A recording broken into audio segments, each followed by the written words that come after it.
Hi friends, welcome to Banvika Telugu vlogs. నేను మీ Lavanya. Last వ్లాగ్లో చూసారు కదా శారీకి కుచ్చులు వేయడం. సేమ్ అదే శారీకి బ్లౌజ్ ఎలా కంప్యూటర్ వర్క్ చేయించాను చూపిస్తాను చూడండి. ఇది బ్లౌజ్ పీస్ అయితే విడిగా తీసుకున్నాం, శారీలో వచ్చింది కాదనమాట. మనం ముందుగా డిజైన్ అయితే సెలెక్ట్ చేసుకోవాలన్నమాట, ఏది తీసుకుంటున్నాం అనేది. చూడండి, ఇక్కడైతే ఇలా ఫ్లవర్ డిజైన్ కట్ వర్క్ది తీసుకుంటున్నాం అనమాట. ఇంకా ఇక్కడ ఫ్రేమ్ ఉంది కదా, ఇక్కడ బ్లౌజ్ పీస్ అనేది పెట్టుకోవాలి.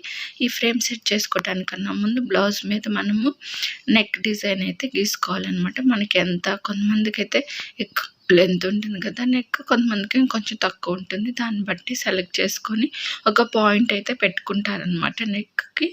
అలాగే మనకి ఏమేం కలర్స్ సెట్ అవుతాయి, కొంతమంది ఏంటంటే 2-3 కలర్స్ పెట్టుకుంటారు, కొంతమంది ఎక్కువ కలర్స్ కూడా పెట్టుకుంటారు. మేమైతే మ్యాక్సిమం ఎప్పుడు 2 కలర్స్ సెలెక్ట్ చేసుకుంటాం అనమాట. మరీ ఎక్కువ కలర్స్ పెట్టుకున్నా కానీ వర్క్లో గజిబిజిగా ఉంటుంది, డిజైన్ అనేది అర్థం కాదు. ఇక్కడ ఎన్ని కలర్స్ పెట్టుకోవచ్చు అనేది కూడా ప్రతి డిజైన్లో హైలైట్ చేసి ఇస్తారనమాట. ఒక్కొక్క పార్ట్ ఒక్కొక్కసారిగా కుడుతుంది అనమాట. ఒక ఫ్లవర్ ఉందనుకోండి, ఫ్లవర్ మొత్తం ఒకసారి కుట్టుకోదు, అది అక్కడ హైలైట్ అయింది కదా దాన్ని బట్టి కుట్టుకుంటుంది అనమాట. మనం ఇక్కడ చూడండి, ఒక ఫ్లవర్లో 3 ఒకసారి, ఇంకొక 3 ఒకసారి స్టిచ్చింగ్ అయ్యేటట్లు చూపిస్తుంది. మనకి ఇక్కడ స్టిచ్చింగ్ అయ్యేటప్పుడు కూడా ఇంకా ఎన్ని స్టిచెస్ ఉన్నాయి ఏంటి అనేది కూడా చూపిస్తుంది అనమాట. కింద స్టిఫ్గా ఉండటం కోసం పేపర్ అనేది పెట్టుకుంటారు ఫ్రేమ్లో, ఎందుకంటే మనం బ్లౌజ్ పీస్ పెట్టినప్పుడు కింద కొంచెం టైట్గా ఉండాలి కదా, అందుకని తర్వాత బ్లౌజ్ పెట్టేసి ఫ్రేమ్ అనేది చాలా టైట్గా పెట్టుకోవాలి. లూజ్గా ఉంటే డిజైన్ అనేది తెగిపోతూ ఉంటుంది, దారం అనేది డిజైన్ అనేది సరిగ్గా రాదు. ఈ వీడియో ఎందుకు తీసానంటే కంప్యూటర్ వర్క్ గురించి తెలుసుకునే వాళ్ళకు కూడా, కంప్యూటర్ మిషన్ తెచ్చుకునే వాళ్ళకి కూడా యూజ్ అవుతుంది అని చెప్పేసి ఇట్లా తీసానమాట. ఇట్లా వీటికి క్లిప్స్ లాగా వస్తాయి అనమాట. ఆ క్లిప్స్ అన్నీ టైట్గా పెట్టుకొని స్క్రూలతోటి టైట్ చేసుకోవాలి. చూడండి, చాలా అంటే చాలా టైట్ చేసుకోవాలి. అందుకనే కొన్ని సారీస్లో వచ్చే బ్లౌజెస్ స్టిచ్చింగ్కి రావని చెప్తారు, ఎందుకంటే ఇలా టైట్ చేసుకున్నప్పుడు ఏమవుతుందంటే అవి కొంచెం పిగిలిపోయినట్టు అట్లా అవుతూ ఉంటాయి. మ్యాక్సిమం మేమైతే శారీలో వచ్చిన బ్లౌజెస్ అయితే కుట్టించుకోము, విడిగా క్లాత్ తెచ్చుకొని దాని మీద డిజైన్ అయితే చేపించుకుంటూ ఉంటాం అనమాట. కొన్ని ఏంటంటే వర్క్కి ఆగదనమాట. చూడండి, ఫస్ట్ అయితే అవుట్లైన్ కుడుతుంది. మేము ఇక్కడ ఏంటంటే కట్ వర్క్ తీసుకున్నాం అనమాట. కట్ వర్క్ ఒకటి కూడా లేదులే అని చెప్పేసి ఇంకా ఫ్లవర్స్ అయితే కుడుతుంది. ఫస్ట్ అయితే ఒక 3 రెమ్మలు అయితే కుడుతుంది, తర్వాత ఇంకొక 3 అట్లాగా వస్తుంది. ఫ్లవర్ మొత్తము కానీ డిజైన్ మొత్తము కానీ 1 by 1 అయితే రాదు, అక్కడున్న కలర్స్ని బట్టి వస్తుంది. మన చేతిలో ఏముండదు, జస్ట్ మనం సెలెక్ట్ చేసుకోవటం. ఇంకా పెద్ద మిషన్ అయితే ఇది నెక్ మొత్తం ఒకేసారి వస్తుంది అనమాట. ఇది చిన్న మిషన్ కాబట్టి నెక్ మొత్తం ఒకసారి రాదు, 2 పార్ట్స్గా పెట్టుకోవాలన్నమాట. ఒక 1 సైడ్ అయిపోయిన తర్వాత మళ్ళీ ఇంకొక సైడ్ అయితే పెట్టుకోవాలి. అలాగే ఫ్రంట్ అయిపోయిన తర్వాత హ్యాండ్స్ ఒకసారి అట్లాగా పెట్టుకోవాలన్నమాట. అది కూడా కొంచెము చూసుకొని పెట్టుకోవాలి. ఫస్ట్ టైం చేసేవాళ్ళు ఈ చిన్న మిషన్ తోటి, పెద్ద మిషన్ అని అనుకోండి ఒకేసారి మొత్తం వస్తూ ఉంటుంది కాబట్టి అర్థమవుతుంది.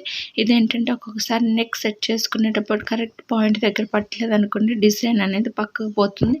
అలా మిస్టేక్ జరిగితే మళ్ళీ ఫస్ట్ నుంచి చేయాల్సి వస్తుంది అనమాట. అలాంటి ప్రాబ్లమ్స్ ఏమి లేకుండా నీట్గా చూసుకొని పెట్టుకోవాలన్నమాట. ఒక్కొక్క బ్లౌజ్ చేయడానికి టైం పడుతుందండి.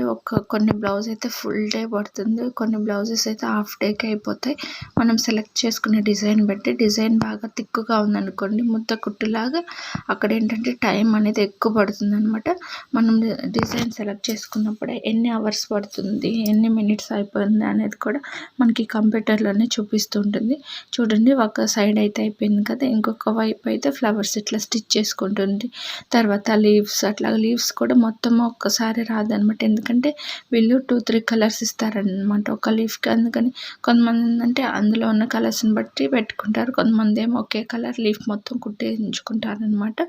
మ్యాక్సిమం మేము ఏ బ్లౌజ్కైనా 2 కలర్స్ యూజ్ చేస్తాం కాబట్టి ఇంకా లీవ్స్ కూడా మొత్తం ఒకటే డిజైన్. చూడండి, ఇక్కడైతే హాఫ్ అయితే కుట్టుకుంది కదా, తర్వాత పక్కన చిన్న వస్తుంది. అలాగే ఫ్లవర్ లోపల ముద్ద కుట్టులాగా కుడుతుంది అనమాట.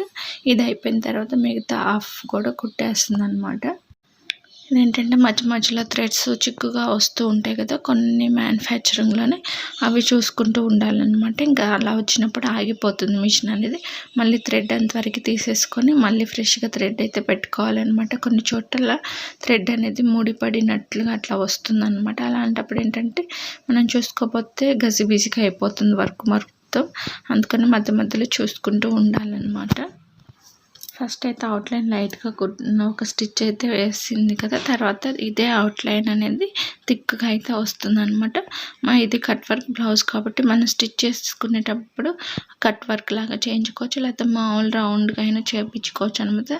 నేనైతే కట్ వర్క్ అసలు లేదులే, కటింగ్ లాగా చేయించుకుందాం అని చెప్పేసి అయితే ఇది తీసుకున్నాను అనమాట. ఈ డిజైన్ అయితే చూడండి, బ్లౌజ్ అయితే మొత్తం కంప్లీట్ అయిపోయింది అనమాట. ఇలాగా చూడండి చాలా బాగా వచ్చిందనమాట.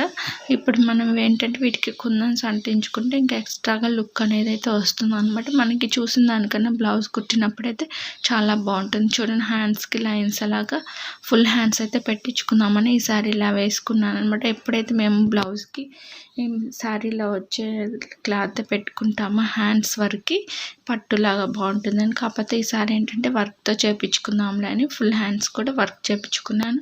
బ్లౌజ్ అయితే చాలా బాగా వచ్చింది. ఈ వీడియో మీకు నచ్చినట్లయితే లైక్ చేయండి, షేర్ చేయండి, కామెంట్ చేయండి.